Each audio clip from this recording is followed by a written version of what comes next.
Welcome, Jeevan and Huw, and thank you for being on the show again.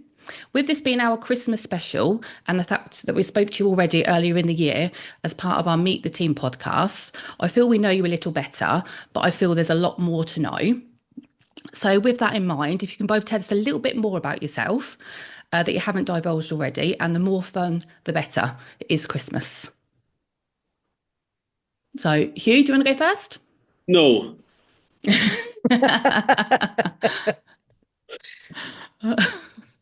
Come on, Um, we on a want to Christmas hear it all.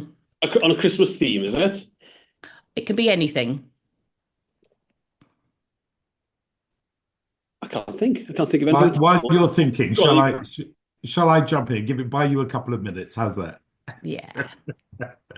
All right. So on a Christmas theme, I don't know. I do talk about this, but I don't know that I talk about it a lot. So something that I do at Christmas, and I've done for the last 9 or 10 years, is that I volunteer.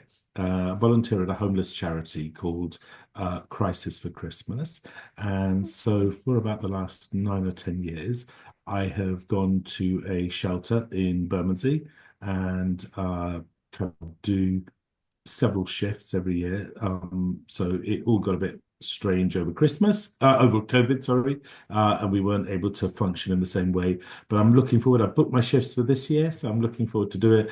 I usually go on Christmas Eve or Boxing Day. I don't go on Christmas Day because I like to be with the family, but on other days I tend to go in, and I it's a really rewarding and humbling experience, and I love it.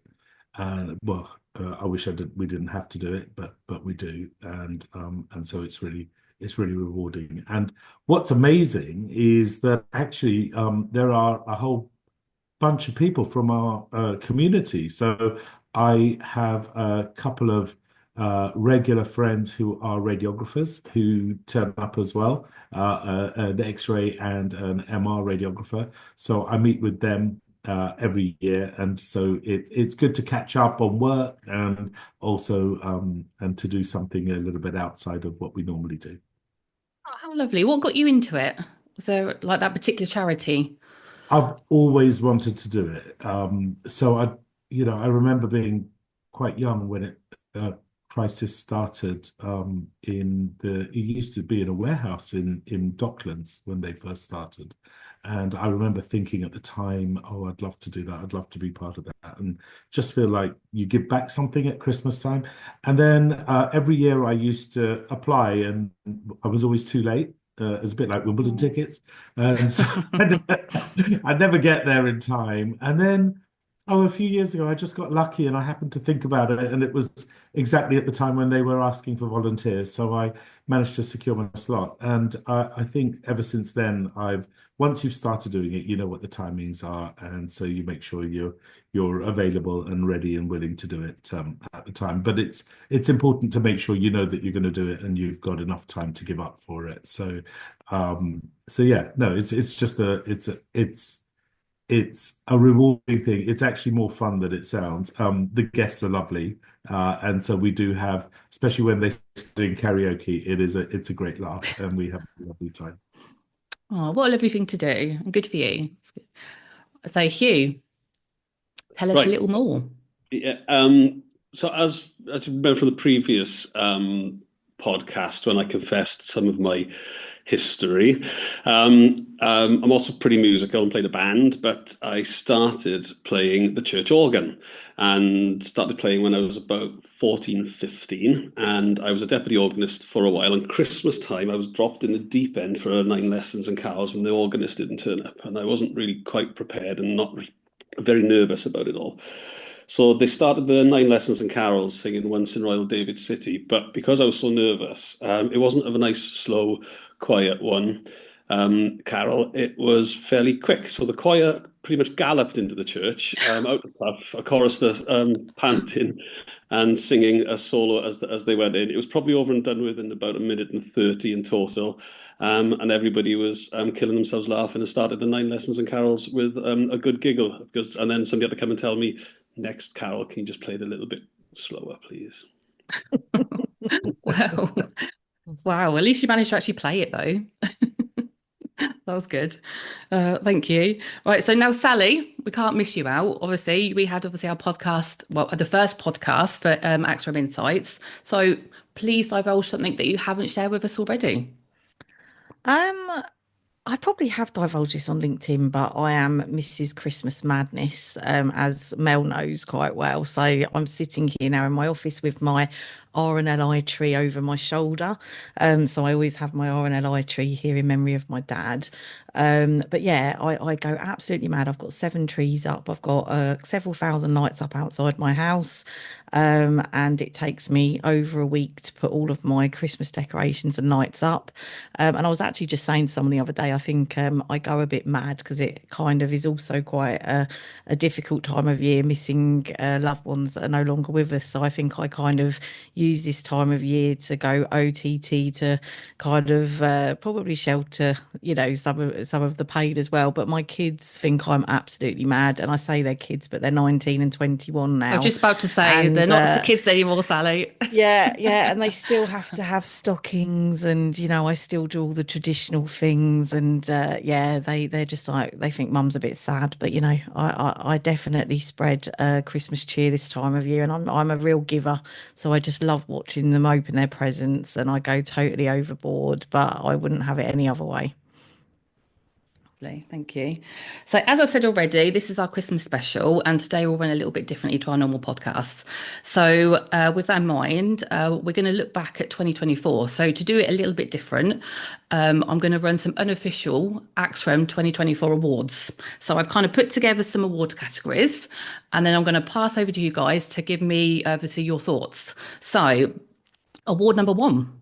So, top AXREM event of the year. Shall we start with Sally?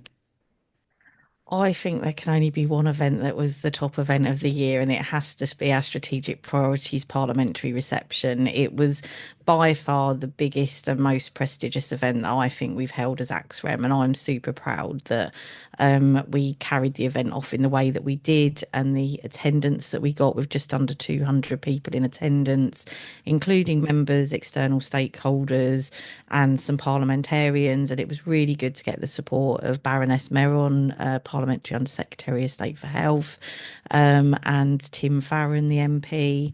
And yeah, I think it was just a fabulous event that brought our community together, and the hype that we saw after on LinkedIn was fantastic. Everyone was just absolutely buzzing after, and the event was amazing. But I have to add a caveat there that the hard work's now going to start, because that was our strategic priorities 25 to 27, which will come under Hugh's remit when he steps up as chair in January. So we're meeting in the new year to discuss how we can push some of these things forward. But the event was absolutely fabulous, and I'm sure Jeevan and Huw would probably concur with that. Oh, absolutely. Jeevan, anything to add on that, or do you have a different event of the year? No, well, it's obviously the same event. I think it was an absolutely brilliant event, and the whole team, Sally, Mel, yourself, and the whole of the Extreme team did an amazing job. It's as chair, it's easy to chair and to kind of ride on a wave of success, but all the hard work that went into that was by the team. So yes, but I will, just for a bit of variety, suggest another event, and that is our social event at UKIO. And that was an incredibly well attended event where Hugh and I got our buckets out and went around raising money for AXREM charity, or getting people to put money into the bucket. And the highlight for me on that event was Naughty Sally, who had arranged for a prank waiter to fall over and frighten everybody by making it look like they were about to start a fight or something. And then they picked up a microphone and started singing, and it was all a lot of fun. But it was a great celebration for our sector. We all work hard. Healthcare it's sometimes a bit of it can be a tough place, especially when funding is tight as it has been this year. So it's great to be able to also find occasions to celebrate and be together with your community. And that's what we did at that event. So that was fantastic. Yeah, and just to add to that, it was fantastic seeing the CEOs of a lot of our big member companies with their hands in the air singing along to Sweet Caroline. I've got the video footage and I watch it often and it makes me really smile. Yeah, absolutely. And Hugh? I've got to agree. I think the strategic priorities parliamentary event. When I look back, when I first joined the committee in AXREM, probably got four and a bit years ago now, I didn't think that we'd be in this position that we are now, and I think that shows how much we've grown as an organisation, membership, the focus that we're getting, and then to have that sitting in Parliament on that roasting hot day in that marquee right on the Thames with some really big hitters, and yeah, I think Sal and the team did a really good job in getting all of that sorted, and I think it's encouraged us all as members, and given us that motivation to run into the next year now with those priorities in mind. But I also think we've also got to recognise that awards ceremony we went to 3 or 4 weeks ago, where Chris Taylor also picked up that award for sustainability, and that's obviously something that's really important to us all, and part of what we were thinking in the strategic priorities as well. So there's the two events. The main one, of course, is that parliamentary event, and the second was the awards event that we went to the other week. Yeah, no, absolutely. Super. Right. So some of these next ones you might have kind of mentioned a little bit, but we'll carry on. So most memorable moment of the year. It doesn't have to be an event. It could just be something that's happened. It doesn't have to be just AXREM related. It could be within industry as well. So Sally, I will come to you again first. So I think for me, personally, as the leader of AXREM, I think growing the team. So in September, we had 2 new staff members start, and having started with AXREM 6 years, almost 6 years, it'll be in March. I think my role was 3 days a week for AXREM. So my role then became full time. And then just a year ago in May, obviously, Mel, you came on board full time.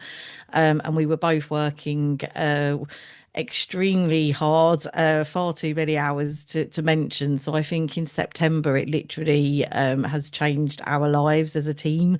And actually, last week we came together as a team for our first kind of Christmas party celebration, and seeing the team together, it was so lovely going to that event as a team, because it used to be just me and sometimes I just wouldn't go because of time. So actually to have the time and have the team, and I think we've built a really strong team environment already. I think we've all got each other's backs. We work as one, and that is so important for the progression of AXREM in the future.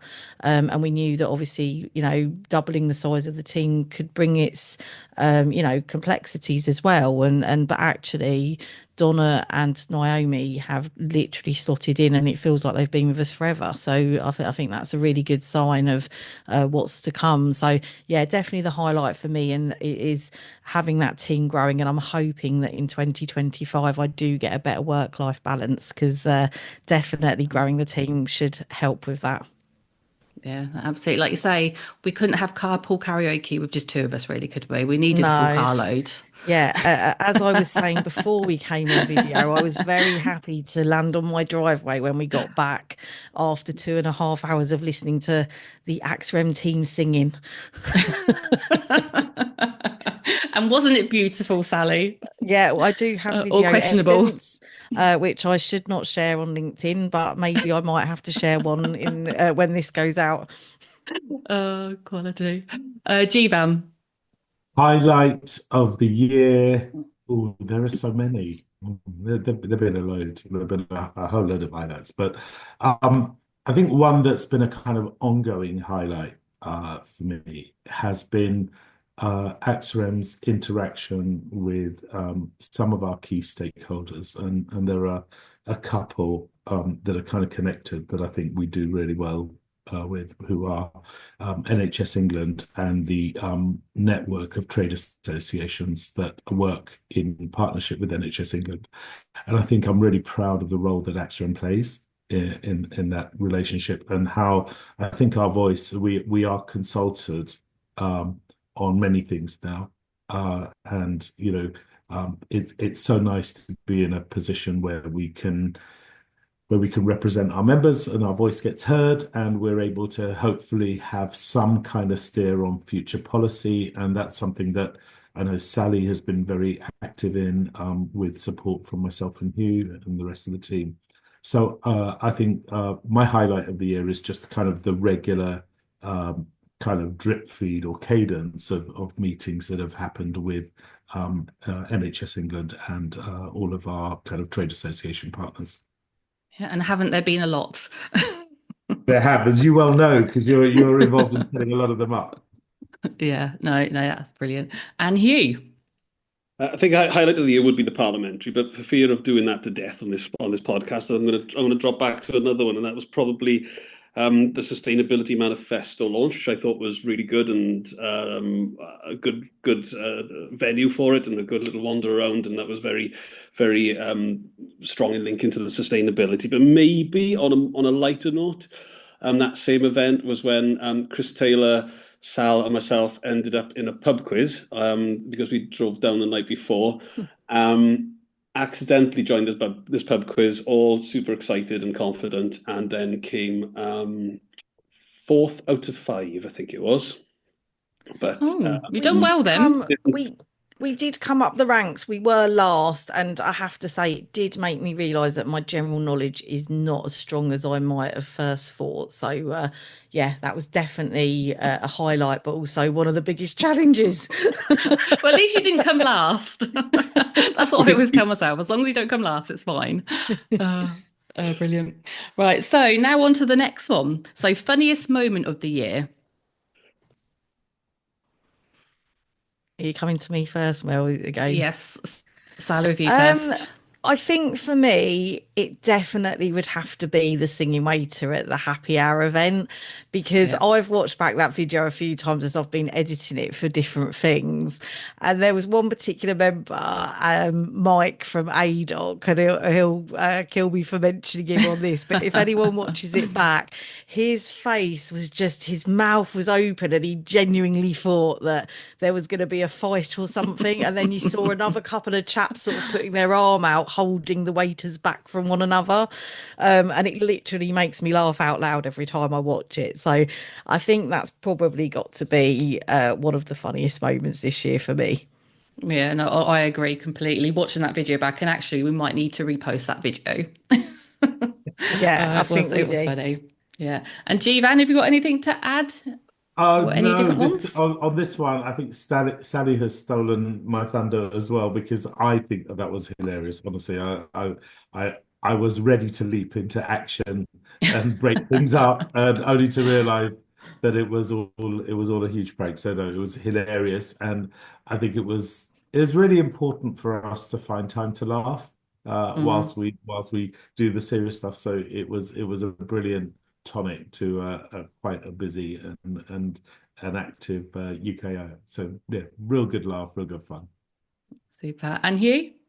I think the TAF Awards, the Trade Association Forum Awards that we went to at the beginning of the year, I got no idea why it was funny, but I do recall clinging on to Tony Halbert and Chris Taylor for a long time, laughing and not remembering why we were laughing. But there was something that tickled us, and we were standing there, enjoying the evening, enjoying the company. I blame Tony for it all, but I remember that my sides were hurting at the end of that evening. And there is some photographic evidence of you in a photo booth with Mel. So you know that might have been one of those. Remember it well. Hugh, I wasn't sure. You do not. Hugh, I wasn't sure whether you were going to mention, and I won't give too much detail, but we literally fell off our chairs laughing when we attended the same meeting. So we attended a meeting earlier this year. And even I'm going to struggle to say it without laughing, but me and Hugh just literally have never laughed so much. We attended a meeting this year, and I won't say who it was with or anything, because I don't want to give it away too much, but somebody thought they were on muting the meeting and they were not on mute. And they said something like, yeah, it's boring. And everyone suddenly went off camera And literally, I struggled to get back on camera because I was literally howling, laughing so much. And there was a comment made at the end of the meeting. But me and Hugh met the next day and we literally couldn't stop laughing. And I literally fell off my chair laughing. And you have to take these moments tongue in cheek. It was just one of those things. But it made everybody laugh. And a couple of people on that meeting have since mentioned it to me. So I thought that's what you were going to say, Hugh, because my husband, he was upstairs and could just hear me the next day laughing and laughing. And he went, I know who you've been on a meeting with. It's got to be Hugh. So, because we'd mentioned it the day before. So, it was absolutely hilarious. So that was another funny moment. Well, I love they mentioned it at the end. I will try to make the next executive committee meeting more interesting in that case. Yeah. Shall I sit there like yawning? And it definitely wasn't the exec committee meeting. It was an external meeting. Oh, you're too polite, Sally. Jeevan, it was the exec committee. Sorry. Oh, brilliant. And I love the fact they addressed it as well at the end. Oh, yeah, they did. brilliant. They did. They said, "Oh, just in case you find the meetings boring, please do let us know how we can make the agenda more interesting in future." Oh no, wouldn't you? Oh yeah, bless. Right, so now on to the last question for 2024, the last awards, I should say. So biggest learning of the year. So Sally, do you want to start? Biggest learning of the year. I think for me personally, and it's probably been the last couple of months, a bit of self-reflection is that we can't do everything. And sometimes it's good to take a step back and remember who we are and what we're here to do. I think that with all the excitement of our growth and everything we have been doing, I find it very difficult to say no. I want to help everybody and I want to do everything that members expect of us. But sometimes I think that because our profile has grown so much over the last 5 years, everybody wants to speak to us, and that's an amazing problem to have. And I'm super proud that we're in this position. But I think in 2025, we've got to be much more strategic around our priorities, and we commit to things that are really helping with those strategic priorities, and always making sure, which has always been my focus, is members are at the heart of everything that we do. So everything we do has a focus on helping members. Obviously ultimately the aim is to help patients and the care and the NHS and everything else. So yeah, I think for me the biggest learning is just to sometimes take a step back and to really look carefully at what we're doing and what we want to do, and to not, now we've grown the team, I don't want us all to be at full capacity again where we need more team members. We need to manage with the team that we've got. So yeah, so that would be my biggest learning. Yeah, no, I think for me personally, talking about that, I think I've said this a few times recently. Let's not overcomplicate things. Let's just simplify it, but do it well. I think I feel like I've had that on like repeat in certain meetings recently. So yeah, no, 100% agree with that. Jeevan, should we go to you next? So biggest learning. So it's funny, isn't it? Because I'm coming, as we're in December, I'm coming to the end of my 2-year term as chair. And so it's been something I've been reflecting on quite a lot, actually, what's happened over the last couple of years. And I think one of the learnings from this year has been we've grown the membership a huge amount, right? Really, really, and people are constantly coming and saying they want to be part of what AXREM does and represents and so on, which is brilliant. And I think we must never lose sight. And what's been, I think, a fantastic kind of effort from all of our team is we have to listen to our members, and our members are really diverse. So traditionally, we were always kind of focused very much, I think, on X-ray and diagnostic imaging and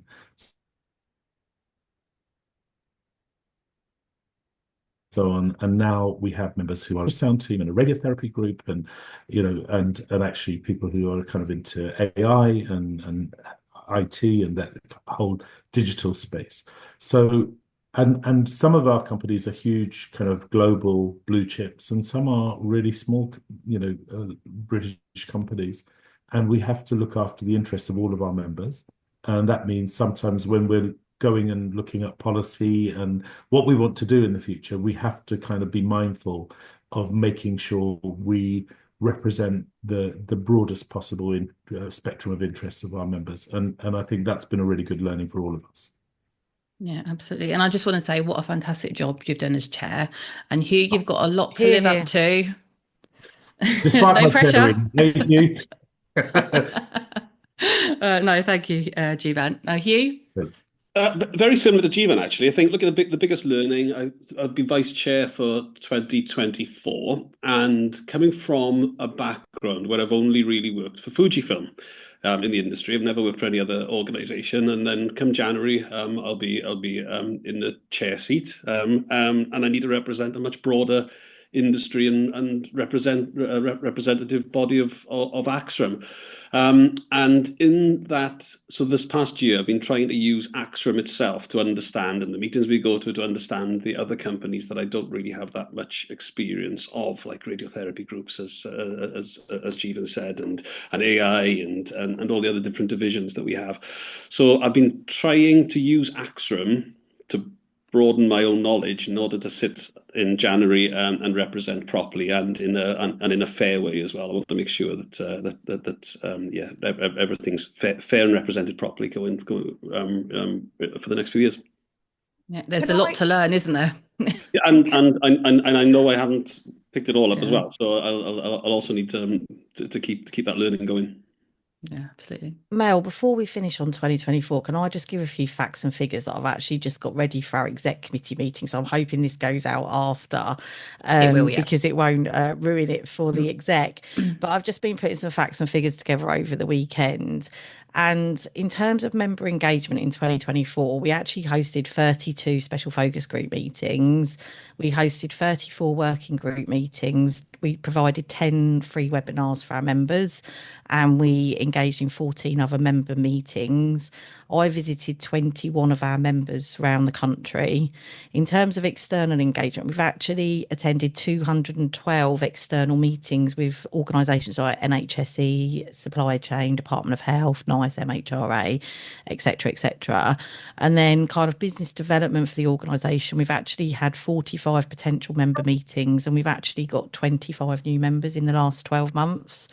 And then marketing activities, we've actually published 50 news articles, 33 of which have been printed in Rad magazine, and we've also had 15 adverts printed in Rad magazine.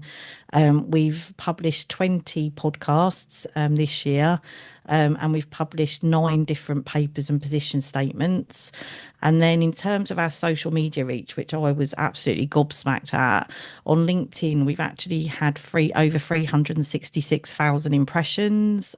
We've had nearly 8,000 reactions, almost 500 comments, almost 300 reposts, and we've had over 1,500 new followers. So I just thought that would be quite a nice way to top off the 2024 kind of achievements for the organisation. Pretty I haven't really good. got much to say on that. I'm a bit kind of like, we're hearing those figures. It's just wow, isn't it? I think that over 366,000 impressions on LinkedIn, which is our only social media platform now, I think just shows how many people we are reaching and the engagement that we're getting. And I get daily messages on LinkedIn, people inquiring about membership or asking about the work that we're doing and wanting to engage in it. So that has become a very, very important platform for us. So and it doesn't cost us a penny, which is fantastic. It's a really good resource. 2 years ago when we had that strategic event in Birmingham, we were saying that we wanted greater awareness. So the whole membership said that we wanted greater awareness, and that was built into strategic priorities for next year. But you can see already that has already started working. So well done, Sally. I think all of that has been down to the profile that you've got for AXREM. And well, I have to be honest as well. Like, I can't believe this week I've actually got over 13,000 followers on LinkedIn that just follow me. And I was just saying to some friends about little old me, Sally, it's unbelievable that 13,000 people are actually interested in what I've got to say and do. So, obviously that does help with the AXREM reach as well. But it's just been absolutely incredible how many people have taken an interest in AXREM and myself. So yeah, again, just a very super proud year. And I put a video together for our exec committee, which we will be putting out on social media the week before Christmas as well. And I would just take I think it's about 4.5 minutes long to watch it, because it's just such a small snippet of our work. But I struggled to get, I wanted to get as much as I could in this video, but it's a tiny proportion of what we've done this year. And I watched it and I showed my husband and I was like, how did we even do all of this? It's really, really good. So yeah, it's a big kudos to the team, the exec committee, Hugh and Jeevan, and everyone else that's involved, all of our conveners and members that engage with us. Oh, well done, AXREM. Well done. Yeah. Okay, so now looking ahead for 2025, what are you most looking forward to, and what are some of the key events that our listeners could be looking out for? So I'm going to start with Hugh, I think, as the chair for 2025. Well, I think the thing I'm most looking forward to is taking the reins and sitting in that chair from January. It's a bit daunting. There's a little bit of nervousness about it, but at the same time, I'm really looking forward to it. And for the events for next year, the very first committee meeting, probably, where I'm sitting in the big chair. I'm hoping Jeevan's going to be there as well to support, but I am really looking forward to that and kicking off 2025 as AXREM chair. Yeah, that's it. Yeah, super. Have you got any tips, Jeevan? Well, just make sure to keep my mic on mute and not say it's boring. Again. Good tip. Oh, I love it. Good tip. Brilliant. No, he'll be fine. He's already chaired. He's already chaired quite a bit already, and he's a very, very good chair. So I think AXREM are in very good hands. Brilliant. Yeah. So now for you, Jeevan, then. So 2025, what are you most looking forward to, and key events? A rest, I think. That's a good answer. No, look, I'm going to be vice chair for a year, and so one of the things we will do is help ensure there's that smooth transition. Huw takes over as chair. I'll support as much as I can as vice chair, and then at some point during the year, we will elect the next vice chair for AXREM. So that will be a great opportunity, and therefore I think maybe a bit of a rallying call to anybody out there who is part of our AXREM family and interested in getting involved in a more kind of substantive way. Then do please think about applying or throwing your hat in the ring to be a future vice chair and chair. The other highlight, I think, is hopefully I'm looking forward to attending ECR, the European Congress of Radiology. It's one of my favorite conferences. It's in Vienna. Next year, it'll be the end of February, early March. For the first time in 19 years, we will have a British radiologist as president of ECR or ESR, and that is Professor Andrea Rockel, who spoke at the AXREM parliamentary event. So really excited to do that. And I think the highlight will be that I will be joined by some AXREM colleagues, I think. Yes. So looking forward to doing our AXREM stuff, not just at home, but abroad too. Yeah. As some people say, Sally, double trouble. Absolutely. We'll have some schnitzel together in Vienna. Absolutely. That sounds a plan. And Sally, over to you. I've got a list of things for 2025, but then I should have a list because I lead the organisation. So, yeah, there's lots and lots of things that I'm really super excited about for 2025. We're going to be making an announcement and doing a proper press release in the new year, but we've just decided on our next charity of the year. In 2024, it was Alzheimer's Research UK, and we've raised over £3,550 for that charity. So next year, we will be supporting Action for Children, and I'd love to think that we could increase what we're raising for them. So I've got a few ideas of things that we can do. So I'd sort of in my head, I'd love to raise £5,000 as a minimum next year. So we'll look at how we can support that charity with fundraising, but also, the messages that they've got, and sort of helping with the profile of some of their events with our reach as well. I think there's a couple of papers that we're going to be publishing early next year. So we've got our Imaging IT manifesto that will be launched, and we're just finalising details, but we're going to be launching that at Bletchley Park. I think the code breaking is very in keeping with Imaging IT, and how that's helped us with innovation and IT today. So that's going to be an exciting event.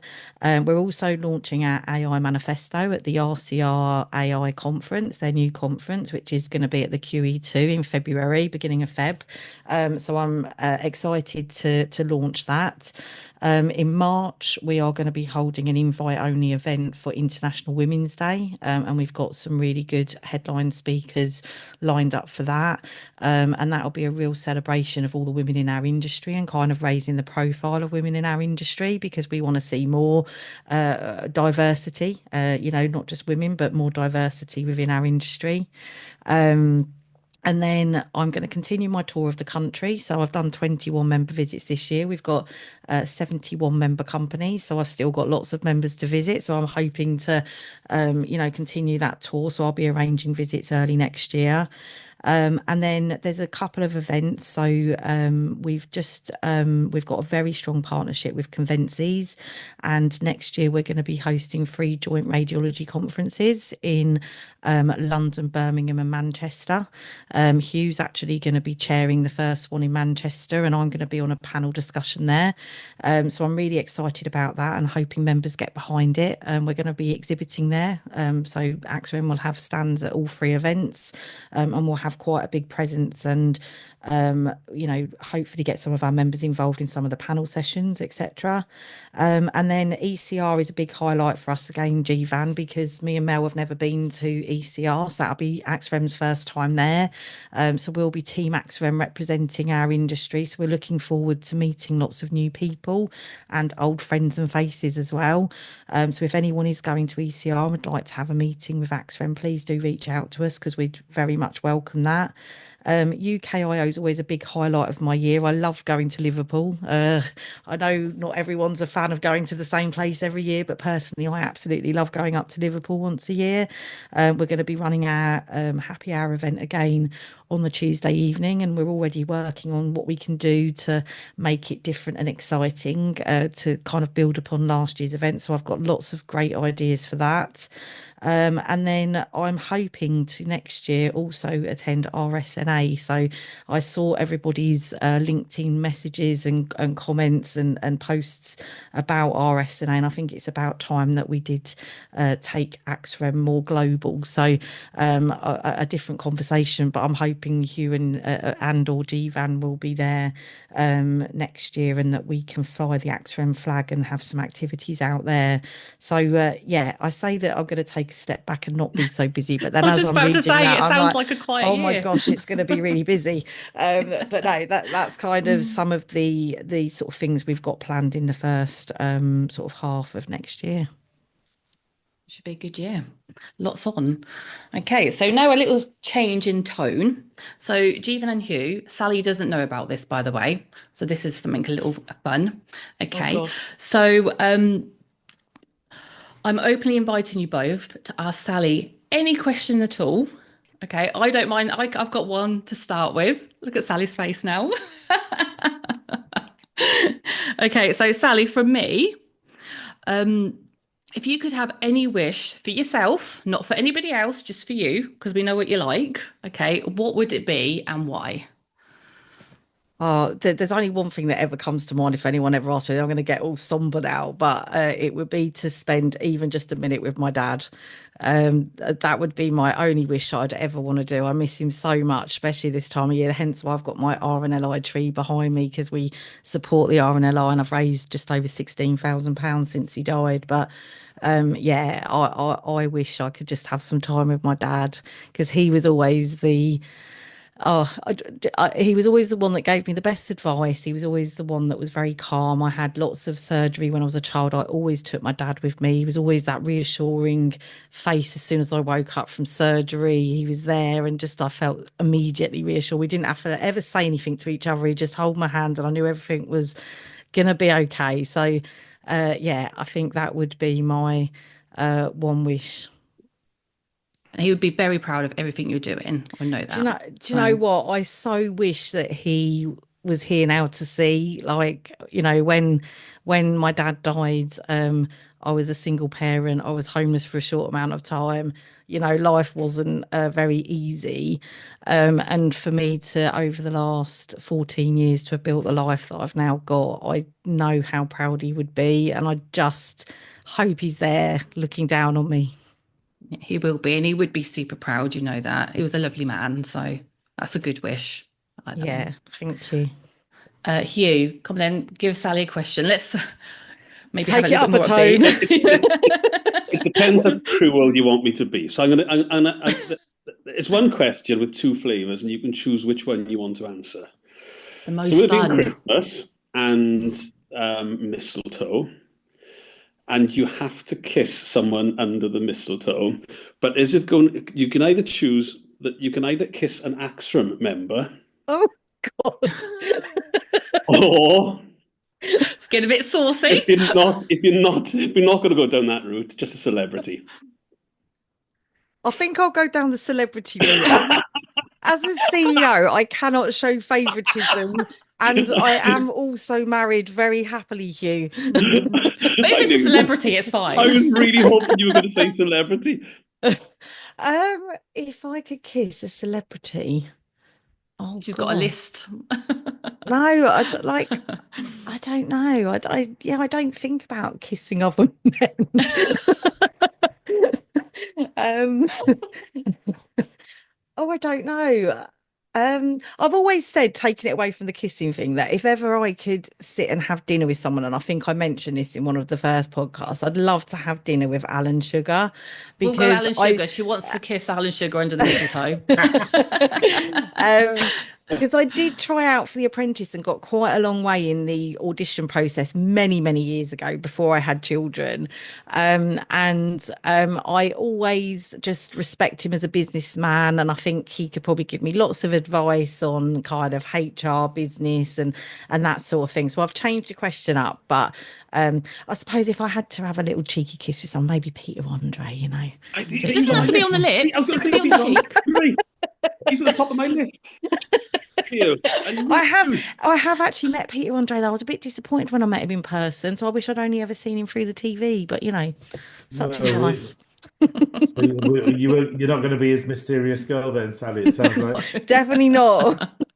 And unfortunately, Jeevan, it doesn't look like she wants to kiss you either under the mistletoe. That's Oh, fine. you should have That's just said one of fine. these two or both of them. That's She'll fine. take We, it, we, Sally. we She'll have a take it. great relationship despite that. Oh, brilliant. So, Jeevan, what's your question? Oh, so Sally, I know because because of our chats, but also listening to her podcast, has done a million jobs. I'm not sure there are many jobs left that she hasn't done. Um, but my question is, no, we're very happy, and Sally's very stable as AXREM CEO. But Sally, my question to you is, if you weren't the AXREM CEO and you were looking for that next adventure, that next challenge, what would you choose? I feel like I should stop that there because she's never allowed to leave. Good fantasy. It's good Yeah. fantasy.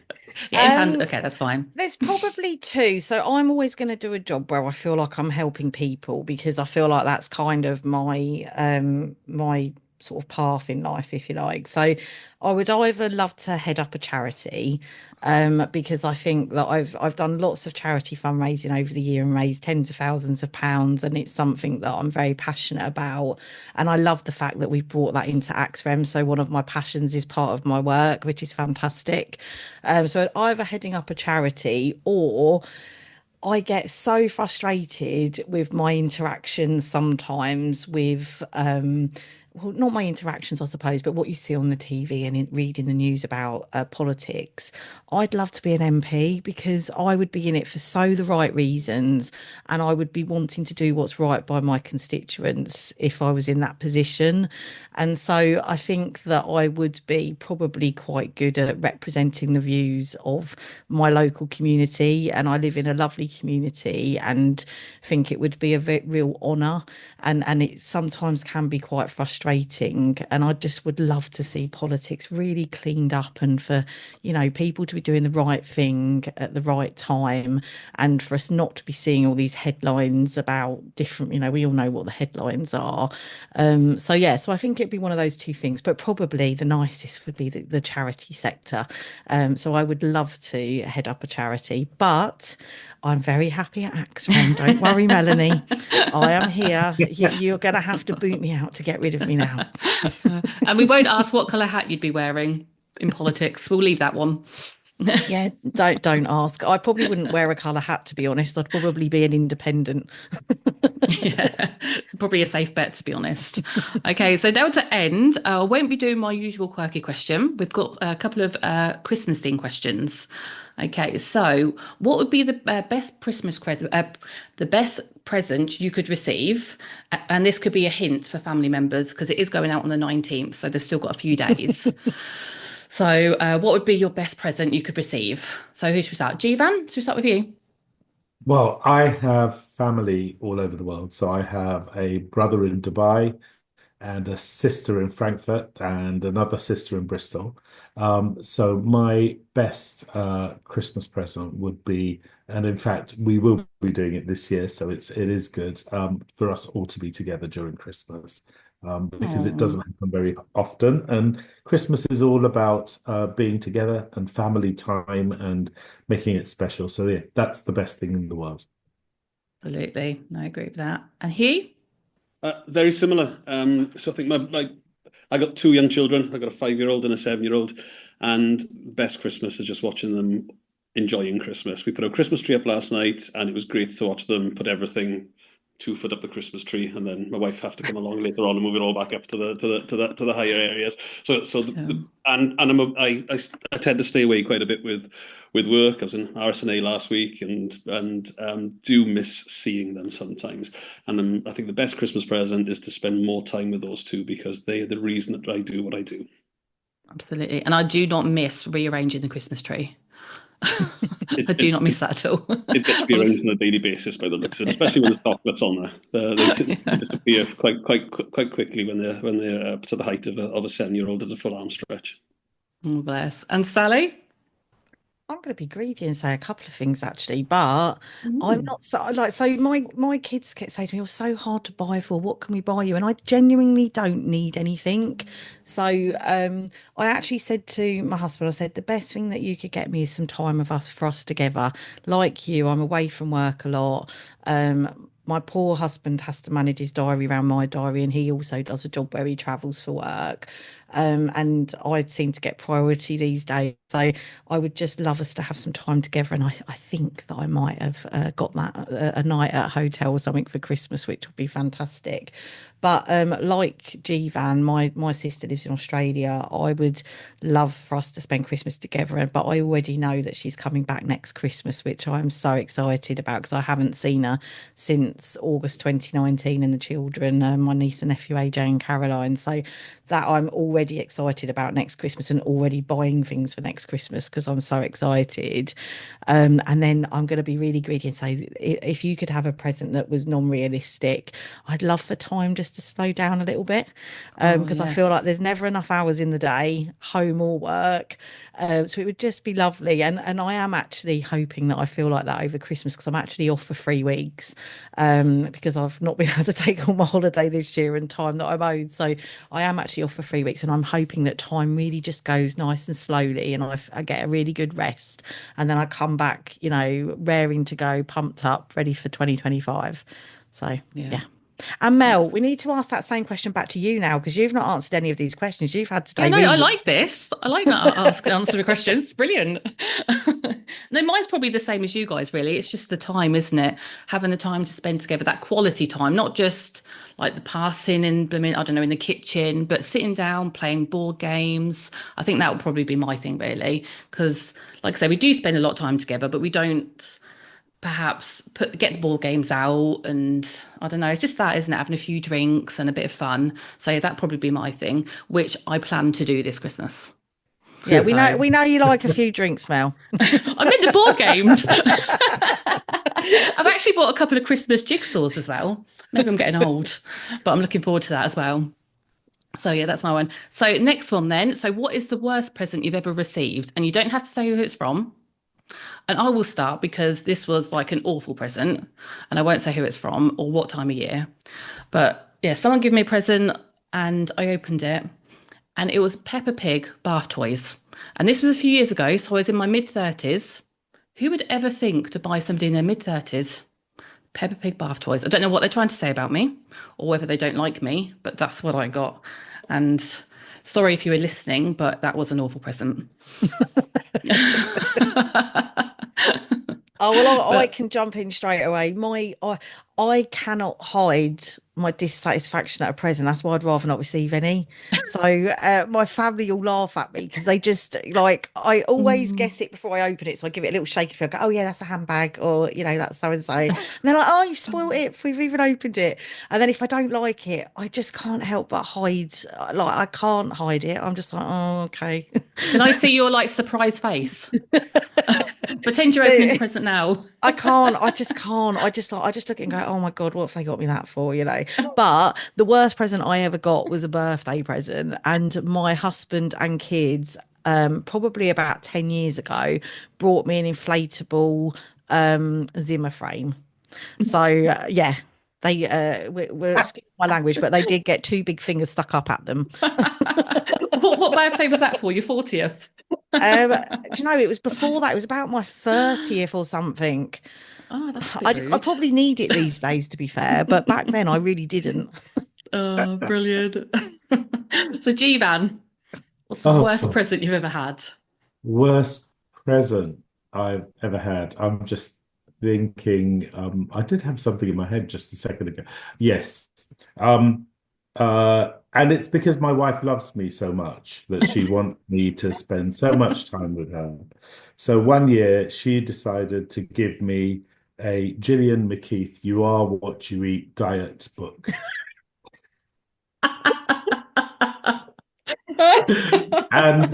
And I know she told me at the time that it's because she wanted me to lose weight and therefore live longer and spend more time with her. But I think on the basis of getting that, I'm not sure I wanted to hang around that much. So that book was that a big enough hint for you, Jeevan? Yeah, I think so. So I can't even stand that particular character. But anyway, that book went somewhere on a top shelf and has never been seen since. See, that would have gone straight in my present cupboard to re-give to someone else. But then I don't think I could have given that to someone else. Oh, that's brilliant. I love that one. Sally, you may be in luck this Christmas. Don't you even think about it, Jeevan. I'm good at doing a good pretend smile. I'll be like, oh, thank you, Jeevan. That's lovely. There you go. Mel wants it. Mel wants it. Oh, brilliant. And Huw, what about you? What's the worst present you've ever had? It's more like worst presents. So a family member a long time ago bought me some fairly horrid aftershave. and then bought me the same stuff every year for about 15 years. So it wasn't like the first thing he said, oh, thanks a lot. But then the next year, same size package, you open it, ooh, surprise. And it was It's the because same you for probably convinced them that you liked it. If you'd done Sally's face, they wouldn't have bought it again. See, there are some advantages of being honest. I guess, yeah, because our bathroom resembled a shelf in Boots for a while, with everything was exactly the same on there. And it was horrid stuff. It's terrible. But yeah, that's probably the worst stuff. Presents. That's all Yeah, right, Hugh. Next time we're at a meeting together, I'm gonna be like this. Oh. Oh, brilliant. Well, a big thank you to Sally, Jeevan, and Huw for being great sports today. And a huge thank you to listeners. And I just want to wish everybody a very Merry Christmas and a Happy New Year. And we'll see you again in 2025. And I just want to say to Mel, thank you very much for all your support and help doing these podcasts. Yeah. You've got the proper DJ podcast voice, much less common than me. So I just want to say thanks to Mel for all your hard work and everything that you do for AXREM and our members, and to Huw and Jeevan for all the hard work they do. It's a voluntary role, and we are super proud to have you both at the helm of AXREM, working alongside the team.